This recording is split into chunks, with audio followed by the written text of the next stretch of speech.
Il n'avait rien. Absolument rien. Pas un sou en poche, pas de famille sur qui compter, rien d'autre que des rêves trop grands pour un monde qui semblait se rétrécir chaque jour davantage autour de lui. Julien, 24 ans, étudiant en littérature à la Sorbonne, s'épuisait entre les pages jaunies de vieux romans et les emplois précaires qui lui permettaient à peine de survivre. Le matin, il servait des cafés dans une brasserie du quartier latin, l'après-midi, il suivait ses cours, et le soir, il livrait des repas à vélo jusqu'à minuit passé. Ses nuits se résumaient à quelques heures volées entre deux journées interminables. Son studio sous les toits de Paris, minuscule et glacial en hiver, étouffant en été, lui coûtait la moitié de ses maigres revenus. Mais Julien s'accrochait. Il s'accrochait à cette conviction inébranlable que les mots pouvaient changer une vie, que la littérature était sa bouée de sauvetage dans un océan d'indifférence. Ce matin de novembre, la pluie tombait sans interruption depuis 3 jours. Julien avait attrapé un rhume tenace qui ne voulait pas le quitter. Son vélo avait une roue crevée qu'il n'avait pas les moyens de réparer immédiatement. Et pour couronner le tout, sa propriétaire venait de lui annoncer une augmentation de loyer. C'est dans cet état d'esprit, trempé jusqu'aux os et l'âme en berne, qu'il poussa la porte du café où il travaillait. La clochette tinta, annonçant son arrivée, mais personne ne sembla y prêter attention. La salle était presque vide, à l'exception d'une cliente assise près de la fenêtre. Une femme d'un certain âge, le dos droit, impeccablement vêtue d'un tailleur gris perle et d'une écharpe en soie nouée avec élégance autour du cou. Ses cheveux blancs étaient coiffés en un chignon parfait, pas une mèche ne dépassait. Elle regardait la pluie tomber, une tasse de thé fumante posée devant elle, intacte. Julien l'avait déjà remarqué. C'était la 3e fois cette semaine qu'elle venait, toujours à la même heure, toujours à la même table. Elle commandait toujours la même chose, un Earl Grey sans sucre et le laissait refroidir sans y toucher. Elle ne lisait pas, ne consultait pas son téléphone, ne parlait à personne. Elle se contentait d'observer la rue, les passants qui se hâtaient sous leur parapluie, avec une expression indéchiffrable sur son visage aux traits fins. Ce jour-là, pourtant, quelque chose était différent. Lorsque Julien s'approcha pour lui demander si elle souhaitait autre chose, elle leva les yeux vers lui. Des yeux d'un bleu intense, presque translucide, qui semblaient voir à travers lui. « Vous êtes étudiant, n'est-ce pas » demanda-t-elle d'une voix claire et posée, avec cet accent particulier des quartiers huppés de Paris. Surpris, Julien acquiesça. « Oui, madame. » En littérature. Un sourire à peine perceptible effleura les lèvres de la dame. Littérature. Intéressant. Et vous vivez seul, je présume. La question était étrange, presque déplacée, mais il y avait quelque chose dans la manière dont elle l'observait qui ne laissait transparaître aucune malveillance, seulement une curiosité tranquille. Oui, répondit-il simplement, ne sachant que ajouter. Elle hocha la tête, comme si sa réponse confirmait quelque chose qu'elle savait déjà. Puis elle sortit de son sac à main en cuir véritable une carte de visite qu'elle lui tendit. Je m'appelle Madeleine Dufresne. J'aimerais vous proposer quelque chose qui pourrait vous intéresser. Venez à cette adresse demain à 15 heures précises, si vous le souhaitez. Julien prit machinalement la carte. L'adresse indiquait une demeure dans le 16e arrondissement, un des quartiers les plus cossus de Paris. De quoi s'agit-il exactement, madame? Une proposition, répondit-elle énigmatiquement en se levant. Elle déposa un billet de 50 € sur la table bien plus que nécessaire pour un thé à peine entamé. Gardez la monnaie. À demain, peut-être. Et elle sortit du café, droite et fière, disparaissant sous la pluie battante avant même que Julien ait pu lui dire quoi que ce soit. Astérisque, astérisque, astérisque. Le lendemain, après avoir hésité toute la matinée, la curiosité l'emporta. Julien se retrouva devant un impressionnant hôtel particulier en pierre de taille, niché au cœur du 16e arrondissement. Un bâtiment qui respirait l'opulence discrète, entouré d'un petit jardin parfaitement entretenu malgré la saison. Il hésita encore avant d'appuyer sur la sonnette. Que faisait-il là? Cette situation était absurde. Il ne connaissait pas cette femme. Elle pourrait être n'importe qui. Et pourtant, quelque chose dans son regard l'avait interpellé. Une solitude, peut-être, qui faisait écho à la sienne. La porte s'ouvrit sur un homme d'âge mûr, habillé comme un majordome de film. « Monsieur Julien, je présume » demanda-t-il avec une politesse formelle. « Madame vous attend dans le salon. Veuillez me suivre. » Le hall d'entrée était immense, orné de moulures et de dorures, avec un escalier en marbre qui montait vers les étages. Julien suivit le majordome à travers un couloir décoré de tableaux qui devaient valoir chacun plus que tout ce qu'il possédait. Madeleine Dufresne l'attendait, assise dans un fauteuil près d'une cheminée où crépitait un feu de bois. Elle portait une robe simple mais visiblement coûteuse, et ses yeux bleus reflétaient les flammes. « Vous êtes venu, constata-t-elle simplement. Je vous en suis reconnaissante. Asseyez-vous, je vous prie. » Julien prit place dans le fauteuil en face d'elle, se sentant terriblement déplacé dans son jean usé et son blouson bon marché. « Vous devez vous demander pourquoi je vous ai fait venir, commença-t-elle en le regardant droit dans les yeux. « Je vais être direct. J'ai besoin d'un mari, et je pense que vous pourriez convenir. » Julien crut avoir mal entendu. Il cligna des yeux plusieurs fois, cherchant une trace d'humour sur le visage de son interlocutrice. Mais elle était parfaitement sérieuse. « Un mari, balbutia-t-il. Madame, je ne comprends pas. Nous ne nous connaissons pas. Et vous êtes âgée, compléta-t-elle avec une pointe d'ironie. Oui, j'ai 71 ans. Et vous en avez 24. Je suis parfaitement conscient de l'incongruité de ma proposition. Mais laissez-moi vous expliquer mes conditions avant de refuser. Elle se leva et se dirigea vers un secrétaire en bois précieux. Elle en sortit un document qu'elle lui tendit. Ceci est un contrat de mariage. Si vous acceptez de m'épouser, je vous offre immédiatement 1 million d'euros sur un compte à votre nom. À ma mort, vous hériterez de la moitié de ma fortune, soit environ 15 millions d'euros. L'autre moitié ira à diverses œuvres caritatives. Julien parcourut le document, abasourdi. Les termes étaient clairs, précis, légaux. C'était réel. En échange, poursuivit Madeleine, vous vivrez ici, avec moi, pendant 1 an minimum. Notre mariage restera, bien entendu, platonique. Vous pourrez poursuivre vos études. Vous aurez accès à ma bibliothèque, qui contient des ouvrages rares qui pourraient vous intéresser. Vous serez libre de vos mouvements, à condition de respecter certaines règles de la maison. Quelles règles ? Demanda Julien, sa voix à peine audible. Rien d'extraordinaire. La discrétion. Le respect de ma vie privée. Et surtout, ne jamais entrer dans la pièce du 2e étage, celle dont la porte est peinte en bleu. C'est mon unique exigence absolue. Le silence tomba dans la pièce, seulement troublé par le crépitement du feu. Dans l'esprit de Julien, tout tournait. C'était de la folie. Épouser une inconnue, une femme de près de 50 ans son aînée, pour de l'argent? C'était absurde, immoral même. Et pourtant, 1 million d'euros. La fin de ses soucis financiers. La possibilité de se consacrer entièrement à ses études, à l'écriture peut-être. Pourquoi moi, demanda-t-il finalement. Parmi tous les jeunes hommes de Paris, pourquoi m'avoir choisi? Madeleine le regarda longuement avant de répondre. Disons que vous correspondez à certains critères que je recherchais. Et je vous ai observé au café. Vous êtes travailleur, discret, et vous avez cette passion pour les livres.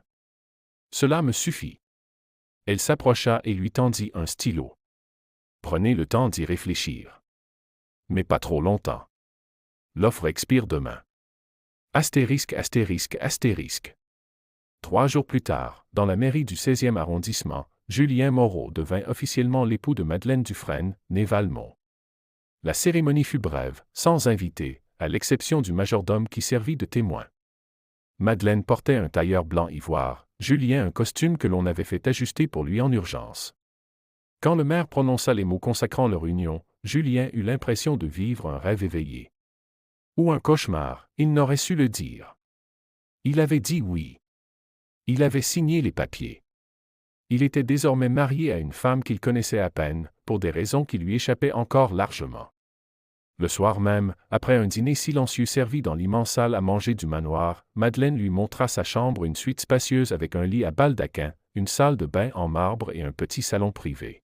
« Vous trouverez des vêtements à votre taille dans l'armoire », lui dit-elle en ouvrant les portes d'un dressing rempli d'habits visiblement coûteux. « J'ai pris la liberté de faire venir un tailleur pour prendre vos mensurations pendant que vous dormiez hier. » Julien ne savait pas s'il devait se sentir flatté ou effrayé par cette attention inquiétante. « Vous m'avez observé pendant mon sommeil ? » « Ne vous inquiétez pas, répondit-elle avec un sourire énigmatique. Je respecterai votre intimité désormais. Comme je m'attends à ce que vous respectiez la mienne. Elle s'apprêtait à partir quand elle ajouta, presque comme une pensée après coup, « Oh, et j'ai fait transférer le million d'euros promis sur votre compte. Vous trouverez les coordonnées bancaires dans le tiroir de votre bureau. Bonne nuit, Julien. » Et elle referma la porte, le laissant seul avec ses pensées confuses. Astérisque, astérisque, astérisque. Les jours qui suivirent furent étranges, comme suspendus hors du temps. Julien explorait la demeure, qui semblait s'étendre à l'infini. Chaque pièce regorgeait de trésors antiquités, œuvres d'art, meubles d'époque. La bibliothèque, en particulier, était un paradis pour lui, des milliers de volumes, certains datant du XVIIIe siècle, des éditions originales, des manuscrits annotés par leurs auteurs. Madeleine, quant à elle, restait distante. Elle prenait ses repas avec lui, échangeait quelques paroles polies, puis disparaissait pendant des heures. Souvent, Julien la voyait monter au 2e étage, vers cette fameuse pièce interdite, celle à la porte bleue. Elle s'y enfermait parfois toute l'après-midi. Que faisait-elle là-bas? Que cachait cette pièce? La curiosité le dévorait, mais il respectait leur accord. Il avait donné sa parole, et 1 million d'euros reposait désormais sur son compte en banque. Le soir du 6e jour, alors qu'il dînait, Julien remarqua que Madeleine semblait préoccupée. Elle touchait à peine à son assiette et son regard était perdu dans le vague. « Tout va bien, Madeleine ?» osa-t-il demander. Elle parut surprise par sa question, comme tirée d'une rêverie profonde. « Oui, oui. C'est juste. Demain est un jour particulier pour moi. Un anniversaire, en quelque sorte. » « Votre anniversaire? » »« Non, pas le mien, » répondit-elle avec un sourire triste. « Mais un jour important néanmoins. Je pense que je vais me retirer tôt ce soir. Excusez-moi. » Elle se leva et, pour la première fois depuis leur mariage, elle posa brièvement sa main sur l'épaule de Julien. Un geste léger, presque imperceptible, mais qui le troubla profondément. Cette nuit-là, il dormit mal, hanté par des rêves confus où Madeleine se transformait en une jeune femme qui lui tendait la main, puis disparaissait derrière une porte bleue qu'il ne parvenait jamais à ouvrir. Le 7e jour se leva, gris et pluvieux, semblable à celui de leur première rencontre au café. Julien se réveilla tôt, avec cette impression tenace que quelque chose allait se produire.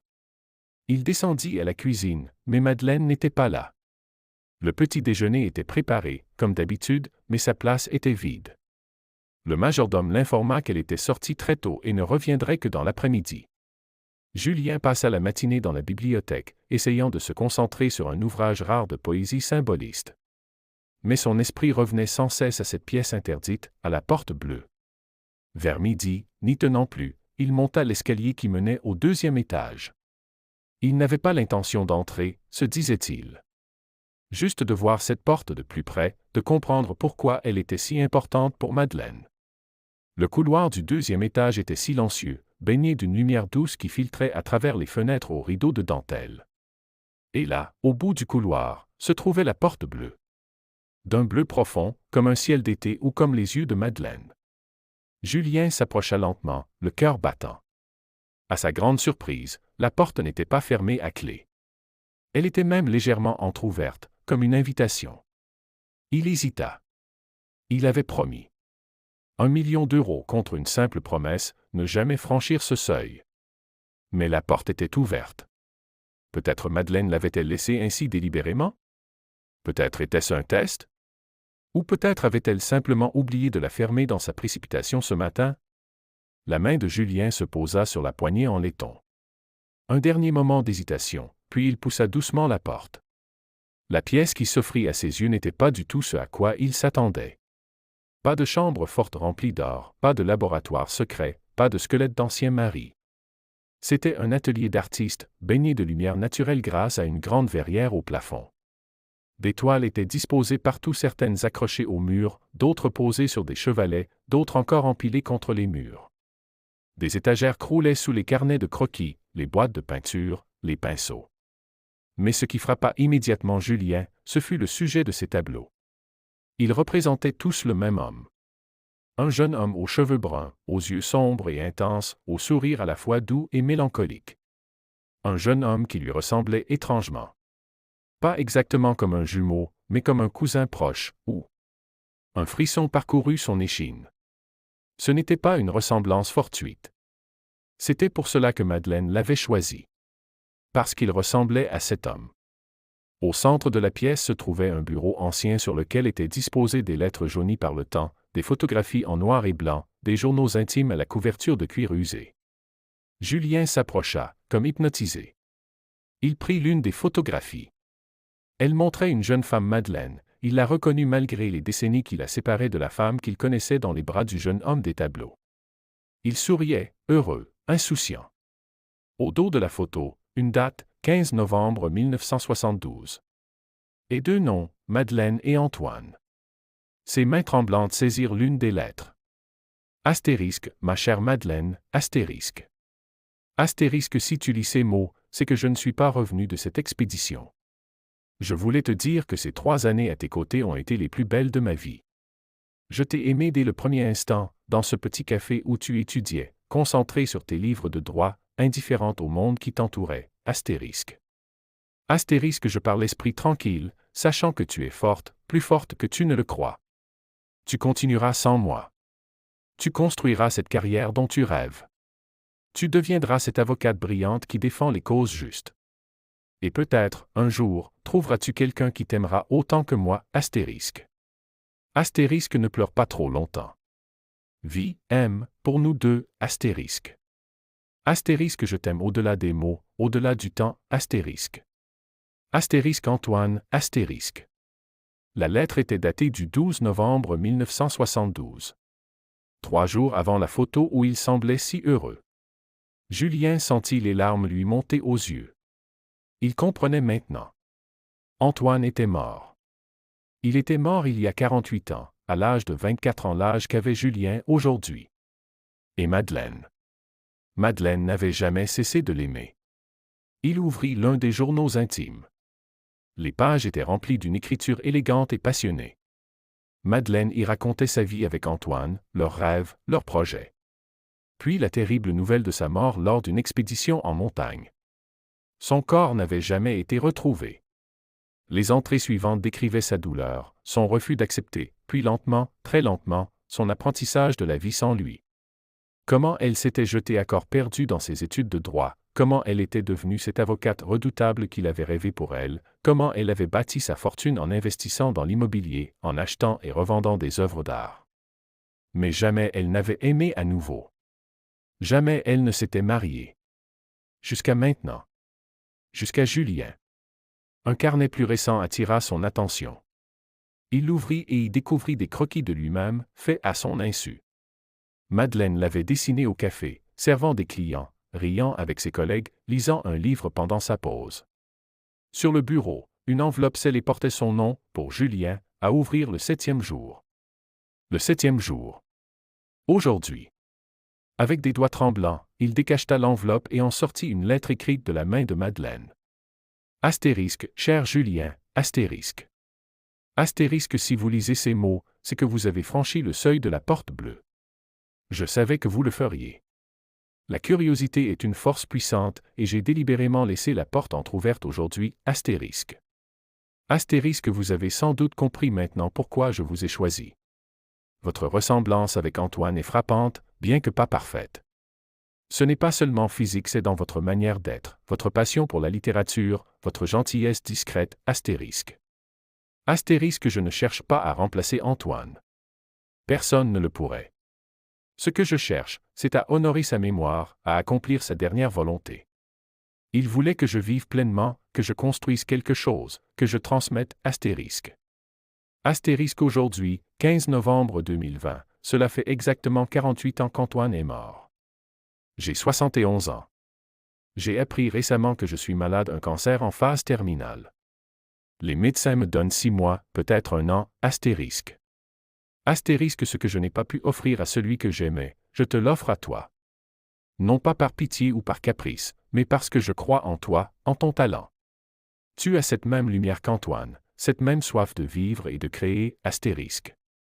Astérisque, l'argent que je t'ai donné n'est qu'une partie de ce que je souhaite te transmettre. Dans cette pièce, tu trouveras tous les tableaux qu'Antoine a peints. Il était un artiste prometteur dont la carrière a été brutalement interrompue. J'ai conservé chacune de ses œuvres.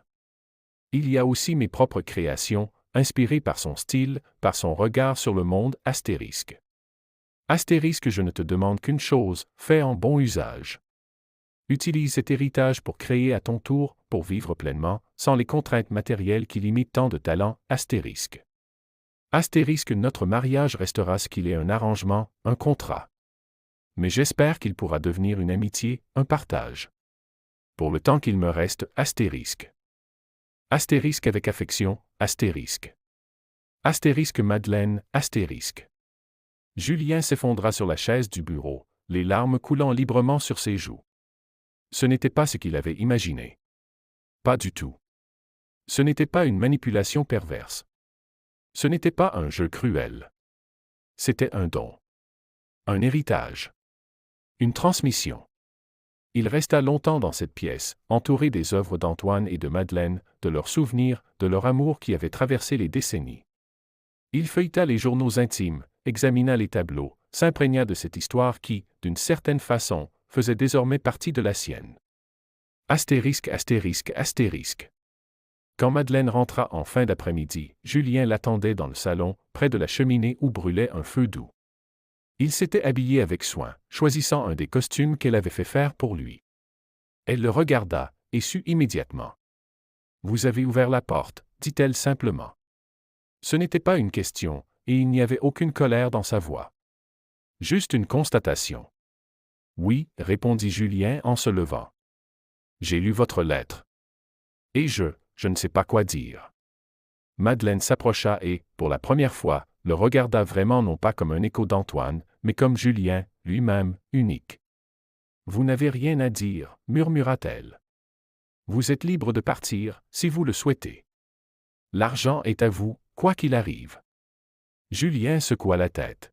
« Je ne partirai pas. Je resterai, si vous le permettez. Pas seulement à cause de notre contrat, mais parce que je crois que nous avons beaucoup à apprendre l'un de l'autre. » Un sourire éclaira le visage de Madeleine, un sourire qui la rajeunit soudain, qui illumina ses yeux d'un bleu si profond. « J'espérais que vous diriez cela. » Elle lui tendit la main, et il la prit sans hésitation. Ce jour-là, quelque chose se transforma entre eux. Ce n'était pas de l'amour romantique, ce ne le serait jamais. Mais c'était quelque chose de précieux néanmoins. Une alliance improbable entre deux solitudes. Une complicité née d'une rencontre orchestrée par le destin, ou peut-être par la main invisible d'Antoine, quelque part au-delà du temps. Dans les mois qui suivirent, Julien apprit à connaître Madeleine, non pas la femme froide et distante qu'il avait épousée, mais l'avocate brillante qu'elle avait été, la collectionneuse d'art passionnée, la femme qui avait aimé si fort qu'elle n'avait jamais pu aimer à nouveau. Et Madeleine, à son tour, découvrit Julien non pas l'écho d'un amour perdu, mais un jeune homme avec ses propres rêves, ses propres blessures, son propre talent. Ensemble, ils transformèrent la pièce à la porte bleue en un atelier vivant où Julien commença à écrire, inspiré par les tableaux d'Antoine, par l'histoire de Madeleine, par cette rencontre improbable qui avait changé sa vie. Car ce que Julien avait découvert ce 7e jour n'était pas une fortune. C'était un pardon ancien. Un amour qui ne cherchait pas à revivre, mais à libérer. À créer à nouveau. Et parfois, c'est dans les unions les plus improbables que naissent les plus grandes révélations.